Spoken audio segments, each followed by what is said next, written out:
Velkommen til modul 3 på webinaret for bisidder i KFUM's sociale arbejde.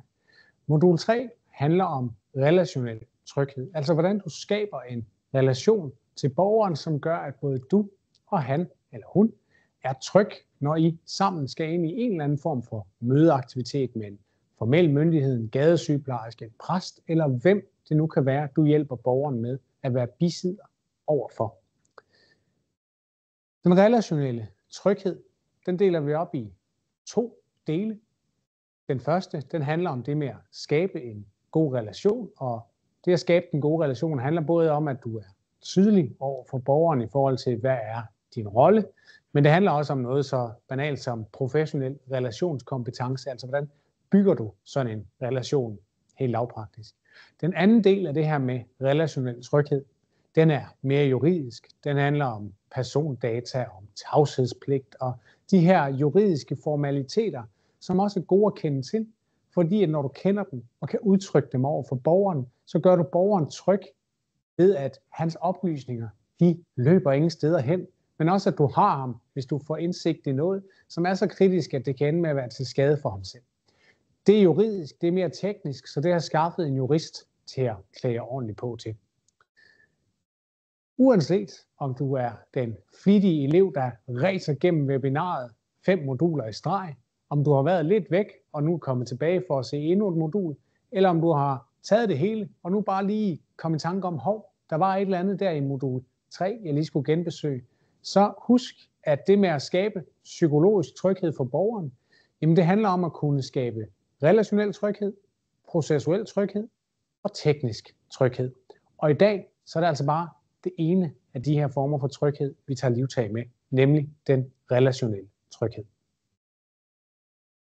Det første er det her med at skabe en god relation til borgeren. Det handler om, at du er helt bevidst og på det rene med, hvad er det, der er en bisidders funktion, og hvad er det egentlig, der er den fagprofessionelle eller fagpersonens eller den fagfrivilliges rolle ind i det her. Så du er tydelig over for dig selv, og du kan være tydelig over for borgeren om, hvad det er, der er din rolle, og give borgeren tryghed i, at det har du fuldstændig styr på. Så den populære version af det her med at være bisidder, jamen det er, at man hjælper borgere til at udtrykke hans eller hendes behov. Med fokus på, at man hjælper. Det vil sige, at du har ikke til opgave at overtage borgerens perspektiver, overtage borgerens sag hos en myndighed, eller på anden måde tage over for borgeren. Nej, du støtter eller hjælper borgeren som bisidder tilpasset efter, hvad for et niveau af udsathed, ængstelighed eller andet borgeren kan have, så hjælper og bistår du borgeren, men med fokus på, at du ikke overtager, men du støtter og hjælper. Så en bisidder hjælper borgeren med at få sagt det, som han eller hun gerne vil sige. At høre det, der bliver sagt, for det kan være vanskeligt. Husk på, i modul 2, hvor vi talte om de her forskellige systemer i hjernen, at hvis en borger er i det autonome systems magt, når I går ind ad døren, har nerverne uden på tøjet og måske mest har lyst til at være der, så er det så afgørende, at du som bisidder er i stand til at lytte til det, der bliver sagt, og nogle gange oversætte det, fordi sproget nogle gange kan være hen over hovedet på borgeren. Det er også dig, der hjælper borgeren med at varetage interesserne, og det vil sige, hvis borgeren ligner, at vedkommende er i et opstået akut behov for en pause, fordi ellers så bliver borgeren så rasende, at vedkommende ikke på fornuftig måde kan få udtrykt, hvad vedkommende gerne vil, så må du gerne udbede dig den pause. Vær eksplicit og sige, jeg kan se, det ligner, at vi har brug for en pause nu. Vi går lige i 10 minutter, og så kommer vi tilbage. Eller hvad for et format det nu kunne være. For det er din opgave at hjælpe borgeren med at komme til udtryk på fornuftig vis. Det er også nogle gange en god hjælp, at du som bisidder hjælper med at overholde aftaler. For nogle af de borgere, vi har, så kan hukommelsen være udfordret af den ene eller den anden grund. Så det med, at vi sørger for lige at få ringe borgeren op dagen før, eller sendt en sms om morgenen, igen, det vil variere fra situation til situation, hvor selvhjælpen borgeren er. Men det her med at huske aftalerne, også hvis der er noget konkret, borgeren faktisk skal have gjort, inden I har det næste møde med f.eks. en økonomi- og gældsrådgiver. Han skal have fundet nogle skattepapirer, eller han skal have fundet alle sine regninger fra et elselskab, han måske ikke har fået betalt. så er det jo også at overholde en aftale, og måske skal borgeren have hjælp til det, uden at du overtager det, men at du husker ham om, vi skal mødes med din rådgiver Jens om 2 dage. Husk, du skal have fundet alle de der rodekuverter, samlet dem i en stak, så du kan have dem med til mødet sammen med mig. For jer, der hjælper i digital rådgivning, jamen, så vil det også nogle gange være nødvendigt at hjælpe med at digitalisere og sende dokumenter. Det kan I se meget mere om, hvordan man helt konkret gør i modul 5, der handler om at skabe teknisk tryghed. Det du så ikke har til opgave, og det kan jo være meget rart at vide, hvem er det lige, der har hvilke roller. Jamen det er de her fagprofessionelle eller fagfrivilliges rolle. Det er dem, der skal tage sig af den faglige rådgivning. Det er dem, der skal oprette borgeren og sagen i diverse systemer. Det er dem, der skal kommunikere med relevante myndigheder eller parter, hvis der ellers har været fuldmagt til, at det må de gerne gøre på vegne af borgeren. Og det betyder, at du kan fint være bisidder for en borger, som har brug for økonomi- og gældsrådgivning, selvom du ikke selv er bankuddannet, eller finansøkonom, eller socialrådgiver. Fordi det er den fagfrivillige eller rådgiverens ansvar at have styr på det rådgivningsfaglige, og have styr på fagligheden. Du hjælper borgeren med det, som borgeren skal kunne.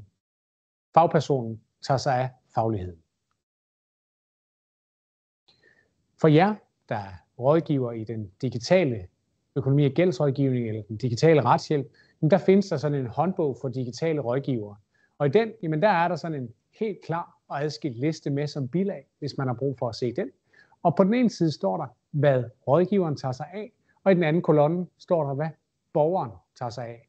Og det er helt med vilje, at jeg ikke har lavet en kolonne, hvor der står, hvad tager bisidderen så af. Fordi det, du tager dig af, det er, at du hjælper borgeren over i den kolonne, der handler om, hvad er borgerens ansvar. Nogle ting kan borgeren selv klare, og andre ting må borgeren klare med bisidderens hjælp. Så du som bisidder hører til over i den kolonne, der handler om det, borgeren har ansvar for at gøre. Men det bliver også meget tydeligt med den her opdeling, hvad er det faktisk, at den fagfrivillige tager sig af. En måde at tænke om det her med at lave gode relationer til borgere i udsathed, som vi gerne vil hjælpe, det er at tænke, at vi skal udøve det, der hedder professionel relationskompetence. Vi er jo ikke på jagt efter at blive borgerens gode ven, eller på den måde træde ind i privatsfæren med kæmpe store træsko på, eller overtage sagen for borgeren. Vi er jo interesseret i, for en stund, den kan være kortere eller længere, at hjælpe borgeren, at løfte borgeren, uden at det betyder, at vi skal være bedste venner til verdens ende. Og det kan vi bedst forstå som professionel relationskompetence. De mennesker, der er hammerdygtige til det her, skolelærer, pædagoger, socialrådgivere, jurister, også nede i kassen nede i Netto, der findes masser af mennesker, der er hamrende dygtige til at danne som professionel relation.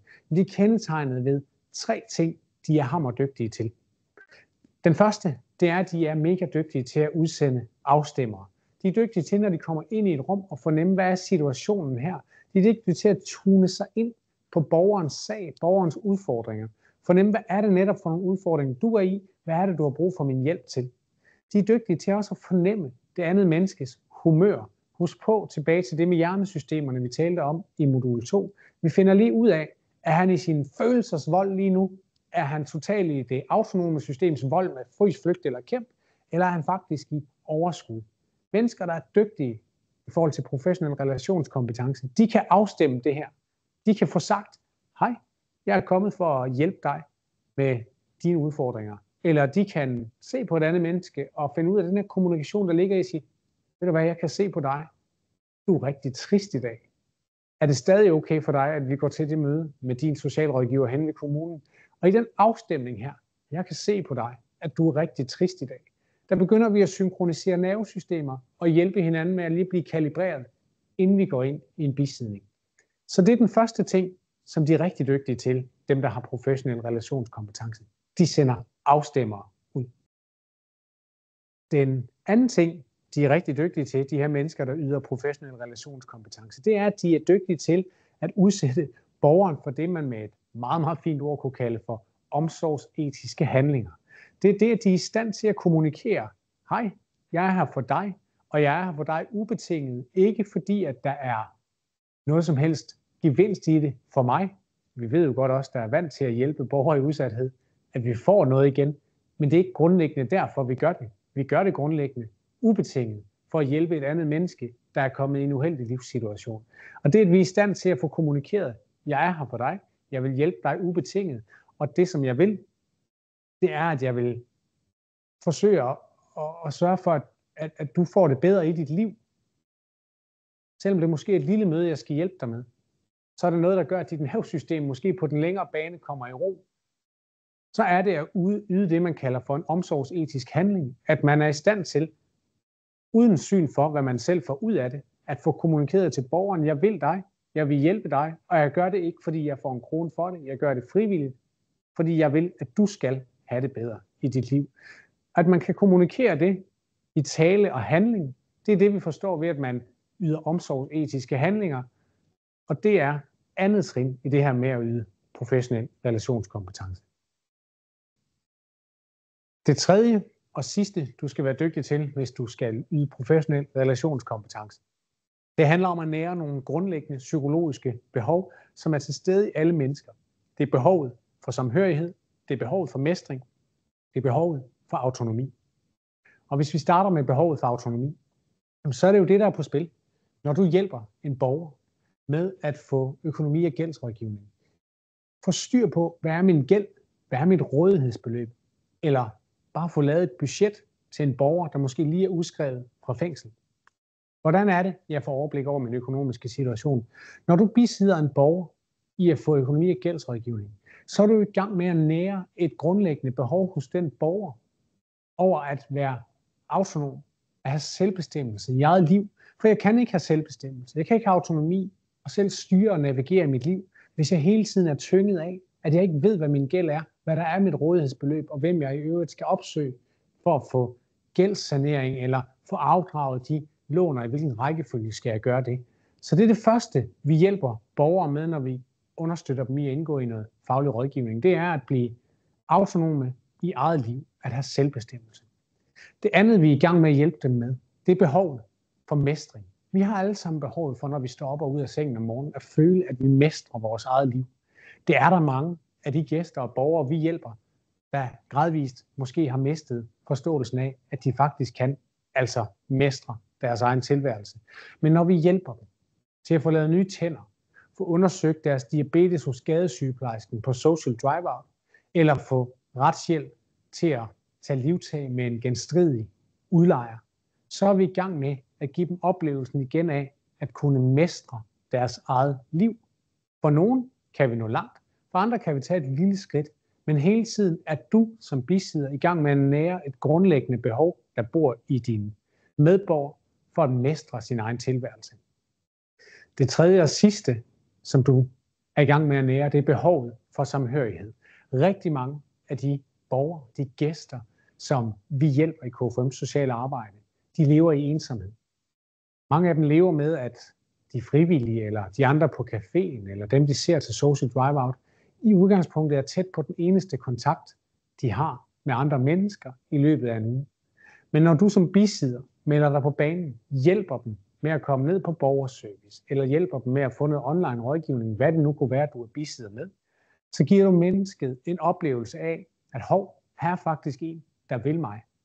Her er en, der gerne vil hjælpe mig tilbage på fod igen, eller ind i fællesskaber i min tilværelse. Bare det, at der er et andet menneske, der uvildigt vil mig, så hører jeg dog sammen med nogen i den her verden. Og så er du som bisidder i gang med at nære et fundamentalt menneskeligt behov for samhørighed med sin omverden. Så det er de 3 komponenter, der ligger i at være professionelt relationskompetent. Du udsender afstemmere og kan afstemme med den rådsøgende. Hvad for et gear er du i dag? Du er i stand til at lave det, der hedder omsorgsetiske handlinger. Altså hjælpe den her borger ubetinget og uden at få noget igen for det. Og endelig, at du er i stand til at nære de her 3 grundlæggende psykologiske behov for samhørighed, for mestring og for autonomi hos dine medborgere.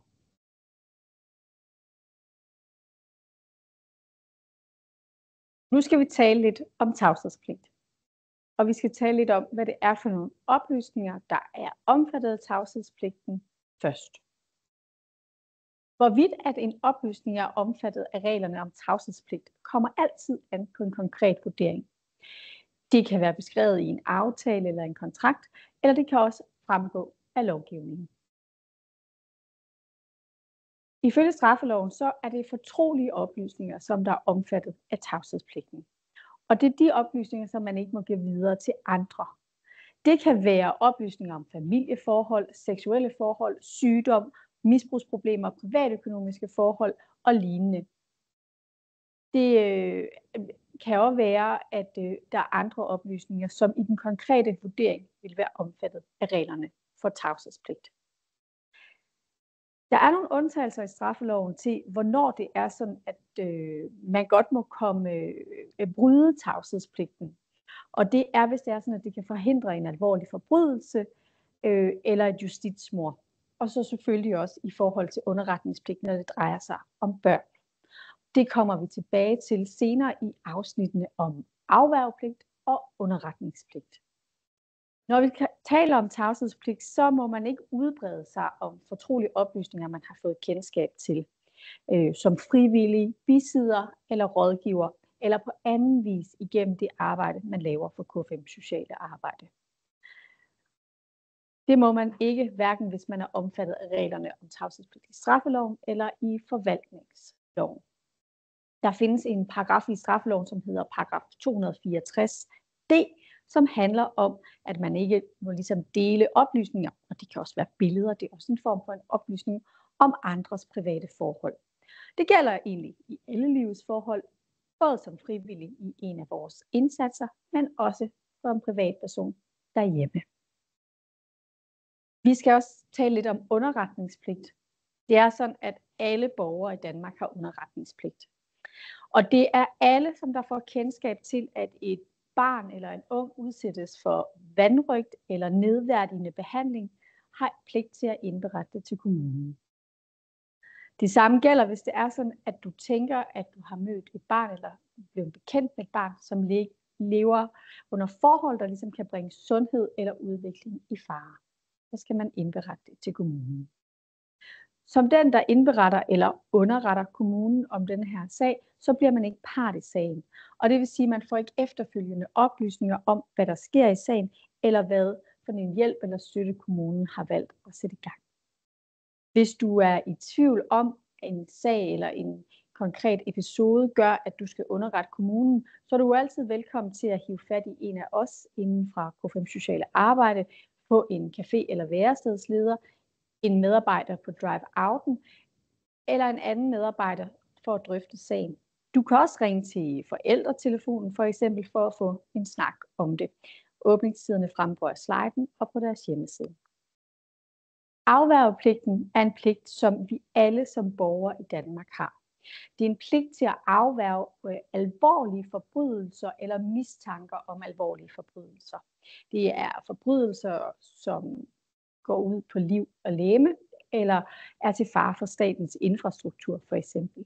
Så det er altså ikke en pligt til at melde, fordi at du ser nogen, der stjæler en pakke tyggegummi ned i brugsen.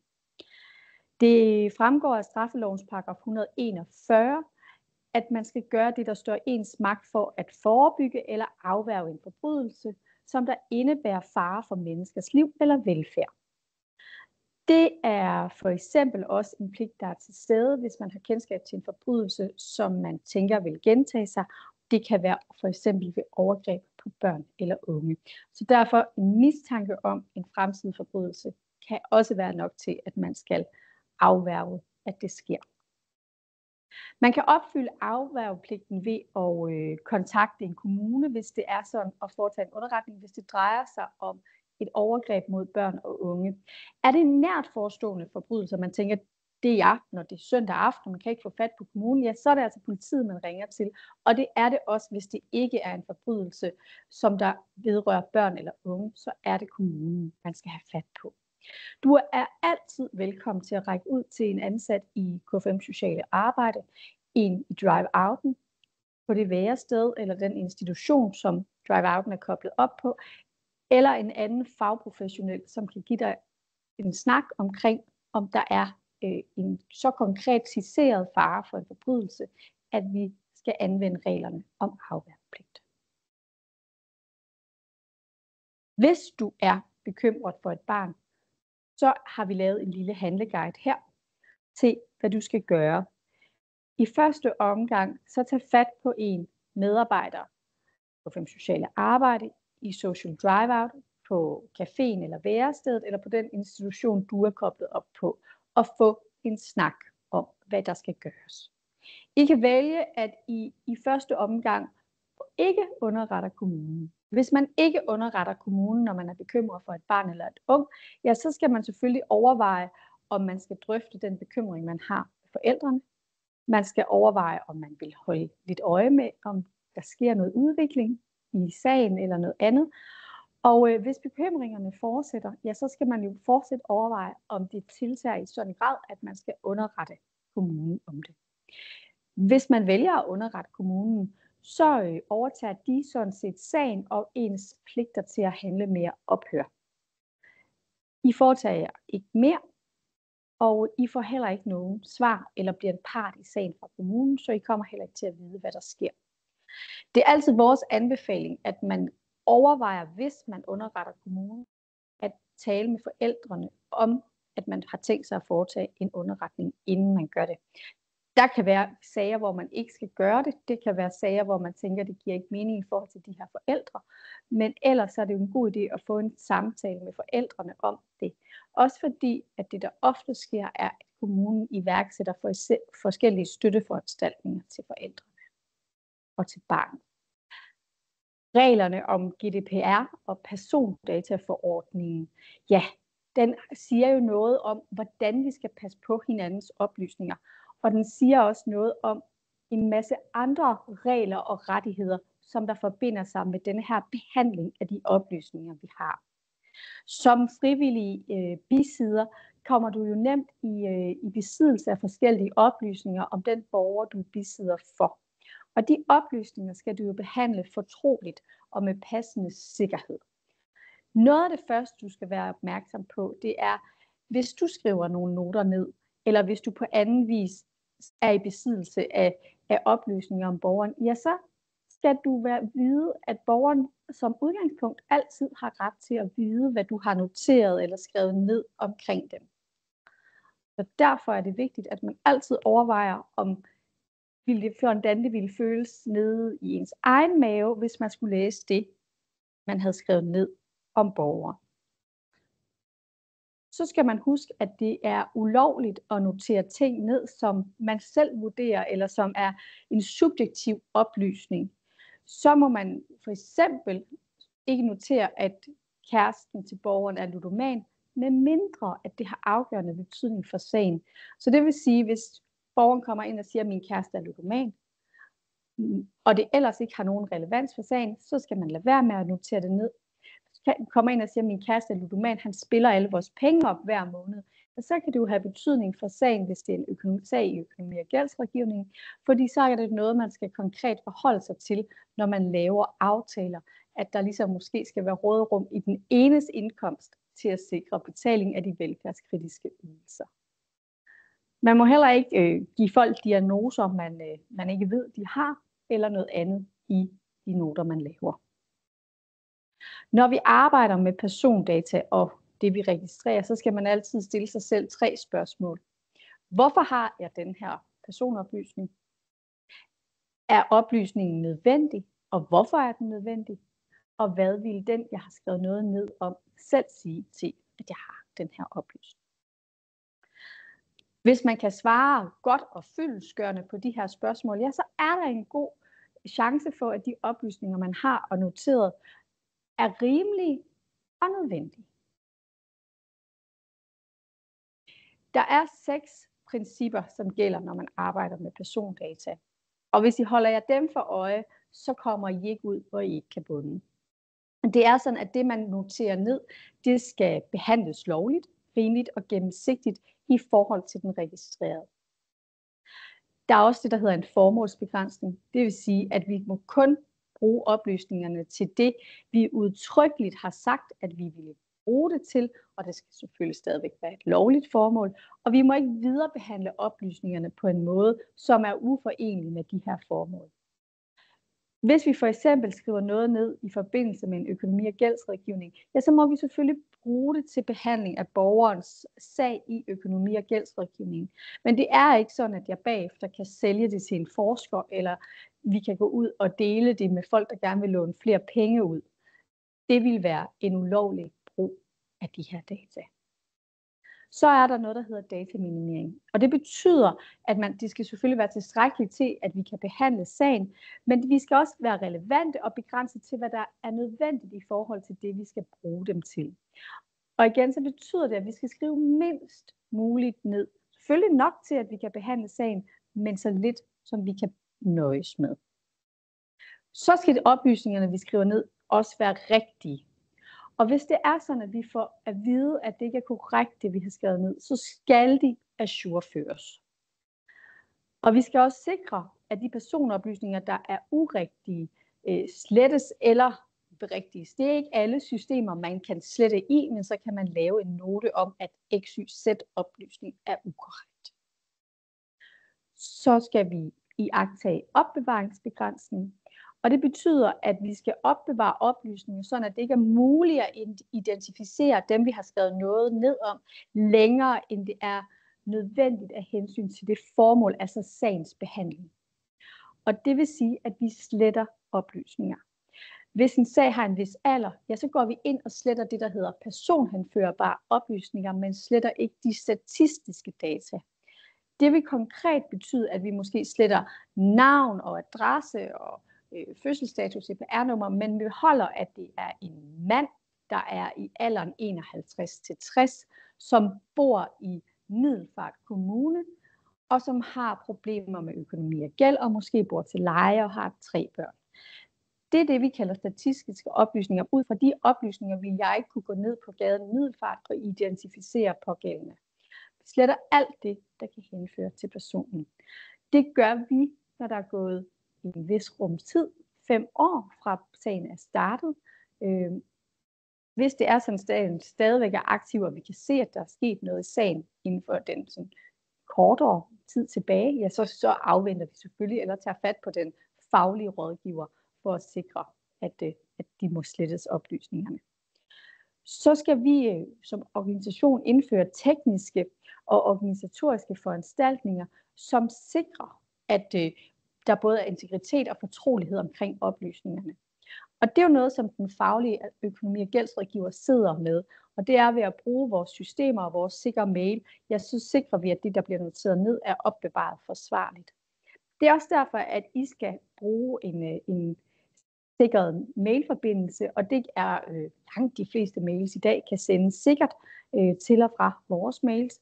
Men vær opmærksom på, at hvis man har en sjov mail, som hedder noget med Villavej 27 til sidst, så er det ikke 100% sikkert, og så overveje, om vi skal have fat på en medarbejder derude til at sende det. Bruger man en Gmail eller en Hotmail, så er det fint, så er der ikke nogen problem med sikkerhed.